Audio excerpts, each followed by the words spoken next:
Price lord. ಕರ್ತನ ನಾಮಕ್ಕೆ ಮಹಿಮೆ ಉಂಟಾಗಲಿ. ದೇವರ ಪ್ರಿಯ ಮಕ್ಕಳೇ, ಸುಂದರವಾದ ಸಮಯದಲ್ಲಿ ನಿಮ್ಮನ್ನ ಈ ರೀತಿಯಾಗಿ ನೋಡುವುದು ತುಂಬಾ ಸಂತೋಷಕರವಾದದ್ದು. ದೇವರ ಪ್ರಿಯ ಮಕ್ಕಳೇ, ನಾವೊಂದು ವಾಕ್ಯವನ್ನು ಧ್ಯಾನಿಸೋಣ. ಮಾರ್ಕನ ಬರೆದ ಸುವಾರ್ತೆ 16ನೇ ಅಧ್ಯಾಯ 16ನೇ ವಚನ ಏನ್ ಹೇಳ್ತದಂದ್ರೆ, ನಂಬಿ ದೀಕ್ಷಾ ಸ್ಥಾನವನ್ನು ಮಾಡಿಸಿಕೊಳ್ಳುವವನು ರಕ್ಷಣೆ ಹೊಂದುವವನು, ನಂಬದೇ ಹೋಗುವವನು ದಂಡನೆಗೆ ಗುರಿಯಾಗುವವನು. ರಕ್ಷಣೆ ಅಂದ್ರೆ ಏನು? ರಕ್ಷಣೆ ಯಾಕೆ ನಮಗೆ ಅನ್ನೋದಂದ್ರೆ, ರಕ್ಷಣೆ ಅಂದ್ರೆ ನಮ್ಮನ್ನು ಕಾಪಾಡಿಕೊಳ್ಳುವುದನ್ನೇ ರಕ್ಷಣೆ ಅಂತಾರೆ.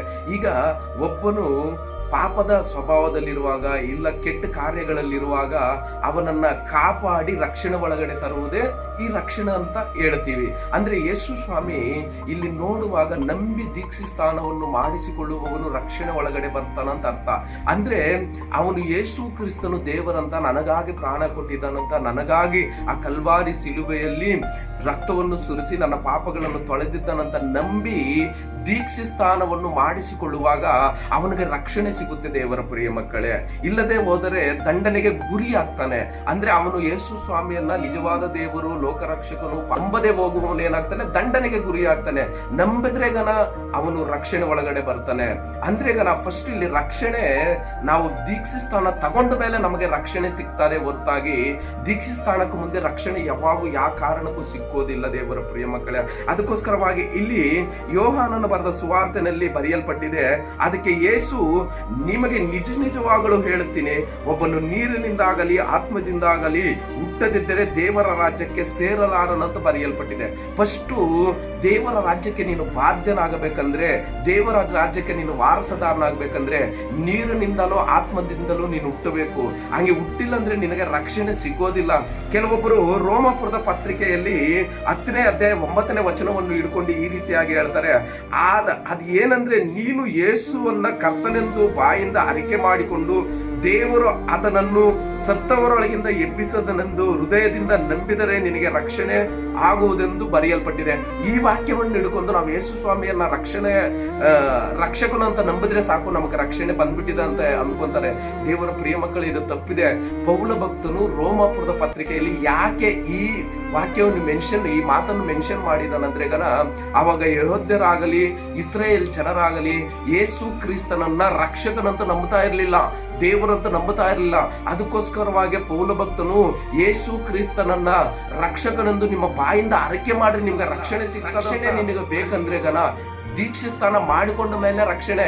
ಉದಾಹರಣೆಗೆ ಇವಾಗ ಹೇಳ್ತೀವಿ, ನಾವು ನಮಗೆ ಹೊಟ್ಟೆನಲ್ಲಿ ಮಗು ಇರುವಾಗ, ಒಂದು ತಾಯಿ ಹೊಟ್ಟೆನಲ್ಲಿ ಮಗು ಇರುವಾಗ ಮಗು ಅಂತ ಹೇಳ್ತೀವಿ, ಮಗನೋ ಮಗಳೋ ಅಂತ ಹೇಳೋದಿಲ್ಲ.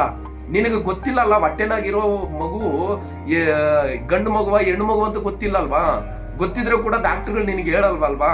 ಅದೇ ರೀತಿಯಾಗಿ ಮಗು ಹುಟ್ಟಿದ ಮೇಲೆ ಅವನಿಗೆ ಗಂಡಾಗಲಿ ಹೆಣ್ಣಾಗಲಿ ಹುಟ್ಟಿದ್ರೆ ಗಂಡು ಮಗು ಅಂತೀವಿ, ಹೆಣ್ಣು ಮಗು ಅಂತೀವಿ. ಅದೇ ರೀತಿಯಾಗಿ ದೇವರ ಪ್ರಿಯ ಮಕ್ಕಳೇ, ನೀನು ಫಸ್ಟ್ ರಕ್ಷಣೆ ಒಳಗಡೆ ಬರೋದಲ್ಲ, ಫಸ್ಟ್ ನೀನು ಬಾಪ್ತಿಸಮ್ ತಗೊಂಡು ಯೇಸು ಕ್ರಿಸ್ತನನ್ನ ಸ್ವಂತ ರಕ್ಷಕನಾಗಿ ಅಂಗೀಕರಿಸಿದ್ರೆ ಮಾತ್ರ ನಿನಗೆ ರಕ್ಷಣೆ ಹೊಂದುವುದು. ನೀನು ಒಬ್ರು ಇವಾಗ ನಿನ್ನ ದತ್ತಕ್ಕೆ ತಗೊಂತಾರಂದ್ರೆ ಗನ ಫಸ್ಟೇ ನನ್ನ ಮಗನಂತ ಕರೆಯೋದಿಲ್ಲ. ಅವನ್ನ ದತ್ತಕ್ಕೆ ತಗೊಂಡ ಮೇಲೆ ಮಗನು ಅಂತ ಕರೀತಾರೆ ಹೊರತಾಗಿ ನಿನ್ನ ದತ್ತಕ್ಕೆ ತಗೊಂಡಿರನೆ ನಿನ್ನ ಮಗನು ಅಂತ ಕರೆಯೋದಿಲ್ಲ. ಅದೇ ರೀತಿಯಾಗಿ ನೀನು ನಂಬಿ ದೇವರಂತ ಅರಿಕೆ ಮಾಡಿ ನೀನು ಬ್ಯಾಪ್ತಿಸಮ್ ತಗೊಂಡ ಮೇಲೆನೆ ನಿನಗೆ ರಕ್ಷಣೆ ಸಿಕ್ಕೋದು. ದೇವರ ಪ್ರಿಯ ಮಕ್ಕಳೇ, ಕೆಲವೊಬ್ರು ನಾವು ರಕ್ಷಣೆ ಒಳಗಡೆ ಬಂದ್ಬಿಟ್ಟಿದೀವಿ, ಯೇಸು ಸ್ವಾಮಿಯನ್ನ ನಂಬ್ಕೊಂಡ್ಬಿಟ್ಟಿದೀವಿ ಅಂತ 1 ವರ್ಷ 2 ವರ್ಷದ ಕಾಲ ಬ್ಯಾಪ್ತಿಸಮ್ ತಗೊಂಡಿರನೆ ನಮಗೆ ರಕ್ಷಣೆ ಸಿಕ್ಕಿದೆ ಅಂತ ಹೇಳ್ಬಿಟ್ಟು ಅನೇಕ ಜನರು ಹಾಗೆ ಇದ್ದಾರೆ. ಇವತ್ತು ನೀನ್ ಸತ್ತೋದ್ರೆ ನೀನ್ ಎಲ್ಲಿಗೆ ಹೋಗ್ತೀಯ? ನಿನ್ ರಕ್ಷಣೆ ಒಳಗಡೆ ಬಂದಿದ್ಯಪ್ಪ, ಯೇಸು ಸ್ವಾಮಿ ದೇವರಂತ ನಂಬಿದ್ಯಪ್ಪ, ನಂಬಿದ ಮೇಲೆ ನೀನ್ ಇವತ್ತು ಸತ್ತೋದ್ರೆ ನೀನ್ ಎಲ್ಲಿಗೆ ಹೋಗ್ತೀಯ? ದೇವರ ವಾಕ್ಯದ ಪ್ರಕಾರ ಒಬ್ಬನು ನೀರಿನಿಂದಾಗಲಿ ಆತ್ಮದಿಂದಾಗಲಿ ಹುಟ್ಟದಿದ್ರೆ ಅವನು ಪರಲೋಕ ರಾಜ್ಯ ಸೇರಲ್ಲ ಅಂತ ಬರೆಯಲ್ಪಟ್ಟಿದೆ ಅಲ್ವಾ? ಇವಾಗ ನಾನು ಯೇಸು ಸ್ವಾಮಿಯನ್ನು ನಂಬಿದ್ದೀನಿ, ನಾನು ಬ್ಯಾಪ್ತಿಸಮ್ ತಗೊಂಡಿಲ್ಲ, ನಾನು ಸತ್ರೆ ಎಲ್ಲಿಗೆ ಹೋಗ್ತೀನಿ? ವಾಕ್ಯದ ಪ್ರಕಾರ ನರಕಕ್ಕೆ ಹೋಗ್ತೀನಿ. ಅದೇ ವಾಕ್ಯದ ಪ್ರಕಾರ ನಂಬಿ ದೀಕ್ಷಾ ಸ್ಥಾನವನ್ನು ತಗೊಳ್ಳುವವನು ರಕ್ಷಣೆ ಒಳಗಡೆ ಬರ್ತಾನಂತ ಬರೆಯಲ್ಪಟ್ಟಿದೆ ಅಲ್ವಾ? ನಿಜವಾಗಲೂ ಹೇಳ್ತೀನಿ ನಿಮಗೆ, ಒಬ್ಬನ ಆತ್ಮದಿಂದಾಗಲಿ ನೀರಿನಿಂದಾಗಲಿ ಹೊಸದಾಗಿ ಹುಟ್ಟದಿದ್ರೆ ಪರಲೋಕ ರಾಜ್ಯ ಸೇರೋದಿಲ್ಲ ಅಂತ ಬರೆಯಲ್ಪಟ್ಟಿದೆ ಅಲ್ವಾ? ಮತ್ತೆ ನಿಮ್ಗೆ ರಕ್ಷಣೆ ಸ್ಯಾಲ್ವೇಷನ್ ಸಿಕ್ಕಿದಂತ ವರ್ಷಗಳ ಕೊದ್ದಿ ನೀವು ಇದ್ರೆ ಗನ ನಾಳೆ ಸತ್ತೋದ್ರೆ ನೀನ್ ಎಲ್ಲಿಗೆ ಹೋಗ್ತೀಯ? ಒಂದು ಸಾರಿ ಆಲೋಚನೆ ಮಾಡು. ದೇವರ ಮಗನೇ ಮಗಳೇ, ನಿಮಗೆ ಹೇಳ್ತಾ ಇದ್ದೀನಿ, ದೇವರ ಮಕ್ಕಳಾದ ನಾವು ಯೇಸು ಸ್ವಾಮಿಯನ್ನ ಸ್ವಂತ ರಕ್ಷಕನಾಗಿ ಅಂಗೀಕರಿಸಿದ ಮೇಲೆ ನೀನು ಸಮಯವನ್ನು ವ್ಯರ್ಥ ಮಾಡದೆ ಬ್ಯಾಪ್ಟಿಸಮ್ ತಗೊಂಡು ರಕ್ಷಣೆ ಒಳಗಡೆ ಬರಬೇಕು. ಇದೇ ನಿಜವಾದ ರಕ್ಷಣೆ ದೇವರ ಪ್ರಿಯ ಮಕ್ಕಳೇ.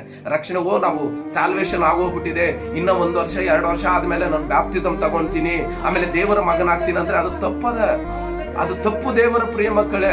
ನೀನು ರಕ್ಷಣೆ ಒಳಗಡೆ ಬರಬೇಕಂದ್ರೆ ಫಸ್ಟ್ ಯೇಸು ಕ್ರಿಸ್ತನನ್ನ ನಂಬಿ ದೀಕ್ಷಾಸ್ನಾನವನ್ನು ಮಾಡಿಸಿಕೊಂಡು ನೀನು ರಕ್ಷಣೆ ಒಳಗಡೆ ಬರಬೇಕು. ಅದಕ್ಕೆ ಸ್ವಾಮಿ ಹೇಳ್ತಾನಲ್ಲ, ನಿಜವಾಗಲು ನಿನಗೆ ಹೇಳ್ತೀನಿ, ಒಬ್ಬನು ನೀರಿನಿಂದಾಗಲಿ ಆತ್ಮದಿಂದಾಗಲಿ ಹುಟ್ಟದಿದ್ರೆ ಅವನು ಪರಲೋಕ ರಾಜ್ಯ ಸೇರಲಾರನಂತ ಬರೆಯಲ್ಪಟ್ಟಿದೆ ದೇವರ ಪ್ರಿಯ ಮಗನೇ ಮಗಳೇ. ನೀನು ಇದನ್ನ ನನಗೆ ರಕ್ಷಣೆ ಸಿಕ್ಬಿಟ್ಟಿದೆ, ನಾನು ವರ್ಷಗಳ ಗೊತ್ತಿ ನಾನು ಹಿಂಗೆ ಇರ್ತೀನಿ, ನನಗೆ ರಕ್ಷಣೆ ಸಿಕ್ಕಿದೆ ಅಂತ ನೀನು ಇದ್ದೀಯ ಹೊರತಾಗಿ ಇನ್ನ ಬ್ಯಾಪ್ಟಿಸಮ್ ತಗೊಂಡು ದೇವರ ಮಗನು ಮಗಳಾಗಿಲ್ಲ. ನೀನು ಸತ್ತೋದ್ರೆಗನ ನೀನ್ ಎಲ್ಲಿಗೆ ಹೋಗ್ತೀಯ? ನಿನ್ನ ಮೇಲೆ ಬಿಡ್ತೀನಿ ಪ್ರಶ್ನೆಗೆ ಅರ್ಥ ನೀವೇ ಹೇಳ್ರಿ ನೋಡೋಣ. ಈ ವಾಕ್ಯಗಳಿಗೆ ಏನ್ ಅರ್ಥ ಇದೆ ಅಂತ ಹೇಳ್ರಿ ನೋಡೋಣ. ನೀನು ಈ ದಿನ ಸತ್ತೋದ್ರೆ ನೀನ್ ಎಲ್ಲಿಗೆ ಹೋಗ್ತೀಯ? ಯೇಸು ಸ್ವಾಮಿ ಹೇಳಿದ್ದಾನೆ, ಒಬ್ಬನು ಆತ್ಮದಿಂದಲೂ ನೀರಿನಿಂದಲೂ ಹುಟ್ಟಿದ್ರೆ ಪರಲೋಕ ರಾಜ್ಯ ಸೇರಲ್ಲ ಅಂತ. ನೀನ್ ಇನ್ನ ನೀರಿನಿಂದ ಆತ್ಮದಿಂದ ಹುಟ್ಟಿಲ್ಲ, ನನಗೆ ರಕ್ಷಣೆ ಆಗುತ್ತಿದೆ, ಅರಿಕೆ ಮಾಡಿದ್ರೆ ಸಾಕು ಅಂದ್ರೆ ಅವನು ಪರಲೋಕ ರಾಜ್ಯ ಇದೆಯಾ? ಒಂದ್ಸಾರಿ ಆಲೋಚನೆ ಮಾಡ್ರಿ. ಒಬ್ಬನು ಆತ್ಮದಿಂದಲೂ ನೀರಿನಿಂದಲೂ ಹುಟ್ಟದಿದ್ರೆ ಅವನು ಪರಲೋಕ ರಾಜ್ಯ ಸೇರೋದಿಲ್ಲ ಅಂತ ಬರೆಯಲ್ಪಟ್ಟಿದೆ ದೇವರ ಪ್ರಿಯ ಮಕ್ಕಳೇ. ನೀನೇನಾದ್ರೂ ಆ ರೀತಿಯಾಗಿ ನನಗೆ ಸಾಲ್ವೇಷನ್ ಸಿಕ್ಕಿದೆ, ನನಗೆ ರಕ್ಷಣೆ ಸಿಕ್ಕಿದೆ, ಸಾಕು ನಾನು ಪರಲೋಕಕ್ಕೆ ಹೋಗ್ತೀನಂತ ನಿನ್ನ ಆಲೋಚನೆ ಇದ್ರೆ ತೆಗೆದಾಕು. ಫಸ್ಟು ದೀಕ್ಷಾಸ್ನಾನವನ್ನು ತಗೋ, ದೇವರ ಮಗನಾಗು ಮಗಳಾಗು, ಅವಾಗ ನಿನಗೆ ರಕ್ಷಣೆ ಸಿಗ್ತದೆ. ಇದೇ ನಿಜವಾದ ರಕ್ಷಣೆ. ಸಿಕ್ಕಿದಂತ ಹೇಳ್ಬಿಟ್ಟು ತುಂಬಾ ಜನ ಹಾಗೆ ಇದ್ದೀರೇನೋ, ನಾನು ಯೇಸು ಸ್ವಾಮಿಯನ್ನ ಕಂಡುಕೊಂಡಿದ್ದೀನಿ, ಯೇಸು ಸ್ವಾಮಿ ನನಗೆ ರಕ್ಷಕನಾಗಿದ್ದಾನಂತ ನೀವಿನ್ನ ಅನೇಕ ಜನರು ಹಾಗೆ ಇದ್ದೀರೇನೋ. ಆದ್ರೆ ನಾನು ಒಂದು ಉದಾಹರಣೆ ಹೇಳ್ತೀನಿ, ಕೇಳ್ಕೊಳ್ರಿ. ದಾರಿನಲ್ಲಿ ಹೋಗುವ ಮಕ್ಕಳನ್ನೆಲ್ಲ ನಾವು ಮಕ್ಕಳ ಮಗನೇ ಅಂದ್ರೆಗನ ಅವರು ನಮ್ಮ ಮಕ್ಕಳು ಆಗೋದಿಲ್ಲ. ದೇವರ ಪ್ರಿಯ ಮಕ್ಕಳೇ, ಅದೇ ರೀತಿಯಾಗಿ ನಾವು ಯೇಸು ಸ್ವಾಮಿ ನಮ್ಮ ರಕ್ಷಕನಂತ, ಯೇಸು ಸ್ವಾಮಿ ನಮ್ಮ ದೇವರಂತ ಬಾಯಿಂದ ಹೇಳ್ಕೊಂಡ್ರೆ ಆಗೋದಿಲ್ಲ. ಯಾವಾಗ ನೀವು ಆತ್ಮದಿಂದಲೂ ನೀರಿನಿಂದಲೂ ಹೊಸದಾಗಿ ಹುಟ್ಟಿದ್ರೆ ಮಾತ್ರನೇ ನೀವು ದೇವರ ಮಕ್ಕಳಾಗ್ತೀರಿ. ಅದಕ್ಕೋಸ್ಕರನೇ ನೀವಿನ್ನ ನಾವು ದೇವರು ನಂಬ್ಕೊಂಡಿದೀವಿ ಅಂತ ಹೇಳ್ಬಿಟ್ಟು ಈ ಲೋಕದ ಆಚಾರಗಳ ಪ್ರಕಾರ, ಲೋಕದ ಪಾಪದ ಜೀವಿತದ ಪ್ರಕಾರ ನೀವಿನ್ನ ಜೀವಿಸ್ತಾ ಇದ್ರಂತ ತಿಳ್ಕೊಳ್ರಿ, ಅದು ಪಾಪದ ಜೀವಿತ, ಅದು ರಕ್ಷಣೆ ಸಿಗೋದಿಲ್ಲ. ಆದ್ರೆ ದೇವರ ವಾಕ್ಯ ಹೇಳ್ತದೆ ಪ್ರಕಟಣೆ ಗ್ರಂಥದಲ್ಲಿ, ಇಲ್ಲ ಬೆಚ್ಚಗಾದ್ರೂ ಇರೋಲ್ಲ ತಣ್ಣಗಾದ್ರೂ ಇರು, ನೀನು ಉಗುರು ಬೆಚ್ಚಗ ಉಗುದಾಗ್ತೀನಂತ ದೇವರ ವಾಕ್ಯ ಹೇಳ್ತದೆ. ನೀನು ಆ ರೀತಿ ದೇವರನ್ನು ನಂಬಿಕೊಂಡು ಇನ್ನ ನೀನು ಬ್ಯಾಪ್ಟಿಸಮ್ ತಗೊಂಡಿರ ಇದ್ದಿ ಅಂದ್ರೆ ಈ ಲೋಕದ ಪ್ರಕಾರ ಇನ್ನ ಪಾಪದ ಜೀವಿತದಲ್ಲಿ ಜೀವಿಸಬೇಕಂತ ನಿನಗೆ ಆಸೆ ಇದೆ. ಈ ಲೋಕದಲ್ಲಿ ನಾನು ಇನ್ನ ಅನೇಕ ಪಾಪದ ಕ್ರಿಯೆಗಳು ಮಾಡ್ಬೇಕಂತ ನಿನಗೆ ಆಸೆ ಇರಬೇಕು. ಅದಕ್ಕೆ ಯೇಸು ಸ್ವಾಮಿಯನ್ನ ದೇವರಂತ ನಂಬಿ ಇನ್ನ ನೀನು ಬ್ಯಾಪ್ಟಿಸಮ್ ತಗೊಳ್ದಿರಾ ಇನ್ನ ಪಾಪದ ಜೀವಿತದಲ್ಲಿ ಜೀವಿಸಬೇಕಂತ ನೀನು ಈ ಆಲೋಚನೆ ಪ್ರಕಾರ ನೀನು ಆಲೋಚನೆ ಮಾಡ್ತಾ ಇರ್ಬೋದು. ಅದು ಪಾಪದ ಜೀವಿತ. ಅದೆಲ್ಲ ಬಿಟ್ಕೊಟ್ಟು ದೇವರ ಕಡೆ ಬಂದು ನೀನು ಬ್ಯಾಪ್ಟಿಸಮ್ ತಗೊಂಡು ನೀರಿನಿಂದ ಆತ್ಮದಿಂದ ನೀನು ತುಂಬಲ್ಪಟ್ಟು ಯಾವಾಗ ನೀನು ಯೇಸುವಿಗೆ ಸ್ವಂತ ಮಗನಾಗ್ತೀಯೋ ಆವಾಗ ನೀನು ಹೊಸ ನೂತನವಾದ ಸೃಷ್ಟಿ ಆಗ್ತೀಯ, ದೇವರ ಮಗನು ಮಗಳಾಗ್ತೀಯ. ದೇವರು ನಿನ್ನನ್ನು ಆಶೀರ್ವಾದ ಮಾಡಲಿ. God bless you.